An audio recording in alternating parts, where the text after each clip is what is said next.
के बीच में, किसान के बीच में, नौजवानों के बीच में रखने का काम करें।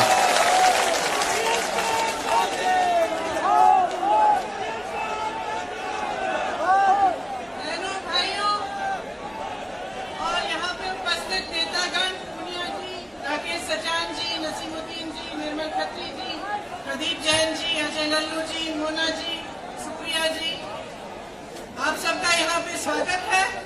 मैं सबसे पहले कांग्रेस पार्टी कुछ प्रतिज्ञाएं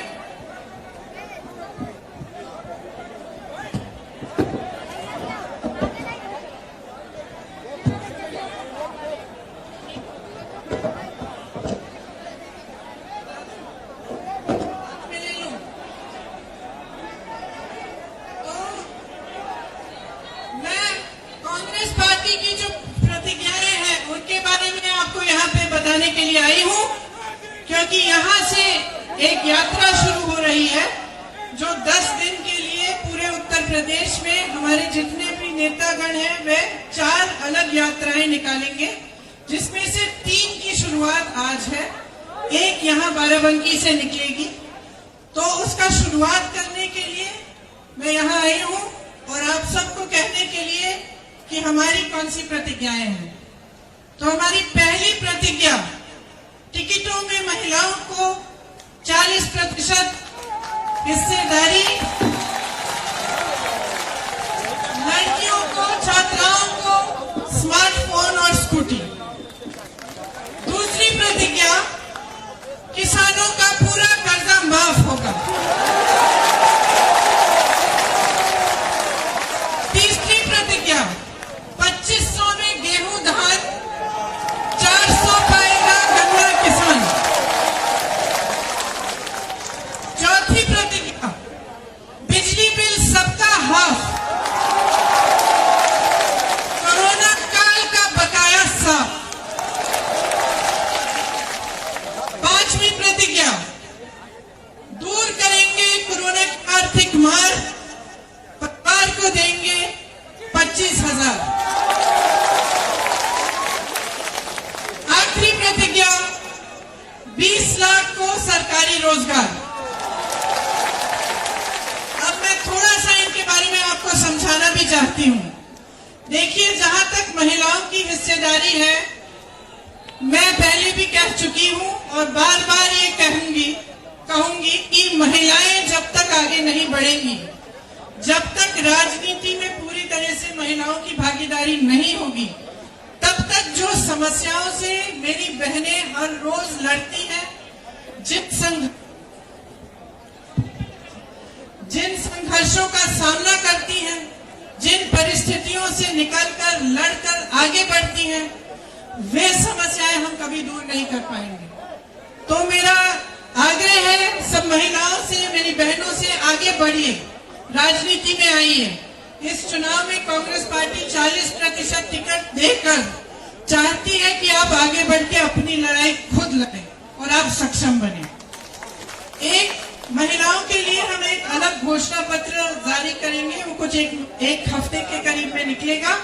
उसमें महिलाओं के लिए जो अलग अलग हमने घोषणाएं करनी है वो सारी उसमें होंगी। उसमें से सिर्फ एक घोषणा ये है कि जो 12वीं पास लड़कियां हैं उन सबको स्मार्टफोन दिया जाएगा अगर हमारी सरकार आएगी, और जो स्नातक पास हैं उनको ई स्कूटी दी जाएगी। अब कोई कह सकता है कि एक तोहफा है, वोट चाहिए इसलिए दे रहे हैं, लेकिन ये बिल्कुल गलत बात है। ये तोहफा नहीं है, ये एक माध्यम है, एक जरिया है जिससे आप सशक्त बन सकती हैं। आज जो स्मार्टफोन है उसके जरिए महिला अपनी सुरक्षा करती है, और जो ई स्कूटी है, जो छात्राएं हैं जो पढ़ रही हैं, जिनकी पढ़ाई हो गई है, जो नौकरी के लिए जाना पड़ता है, उनको इससे उनको बहुत सुविधा होगी। तो ये एक पहली प्रतिज्ञा है, लेकिन जो महिलाओं के लिए बाकी प्रतिज्ञाएं हैं वो सब हमारे घोषणा पत्र में, जो हम एक हफ्ते में जारी करेंगे, उसमें होंगी। किसान आज बहुत ही त्रस्त है।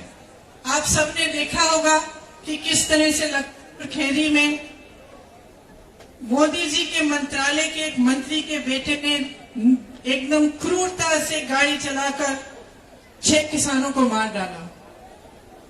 ये एक ऐसा हादसा है जिससे पूरे देश को समझ में आ रहा है कि इस सरकार ने किसानों को कितनी अहमियत दी है।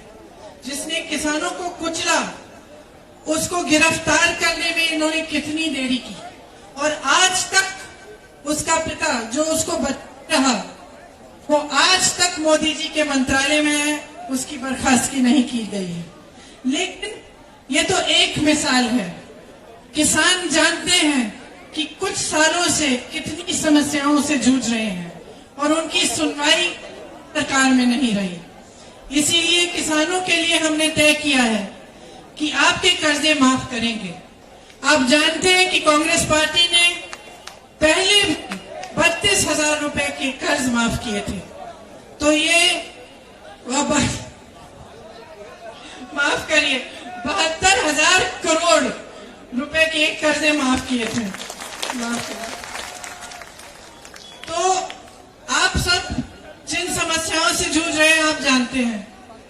आपको धान का दाम नहीं मिलता, यूरिया महंगा हो गया है, खाद महंगी हो गई है, बिजली के बिल आपको भरने पड़ते हैं बड़े बड़े, और कमाई करना मुश्किल हो जाता है।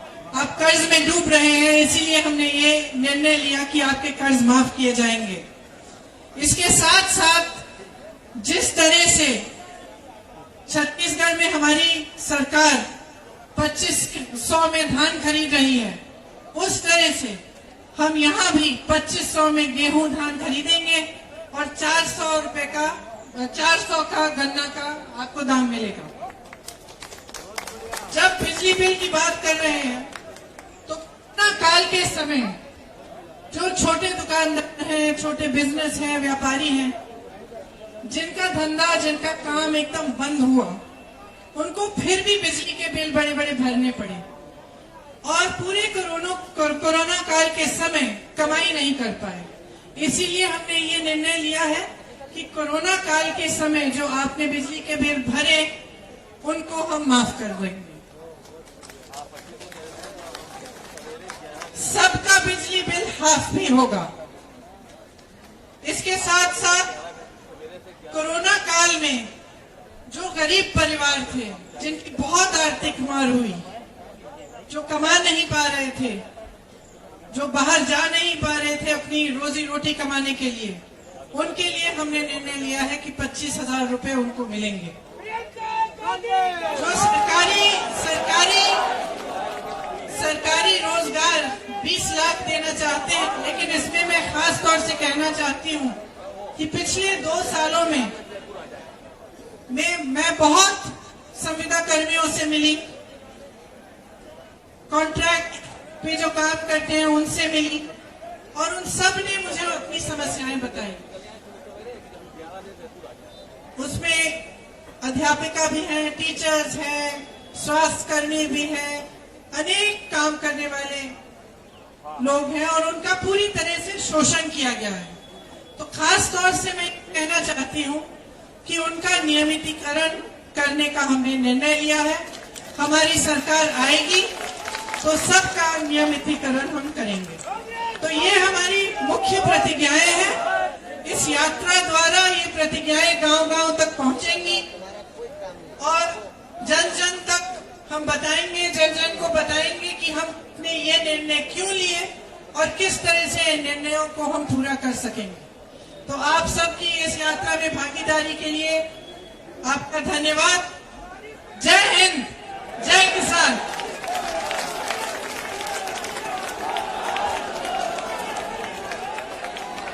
अब जिलाध्यक्ष जी से मैं चाहूंगा कि समापन धन्यवाद अर्पित करें।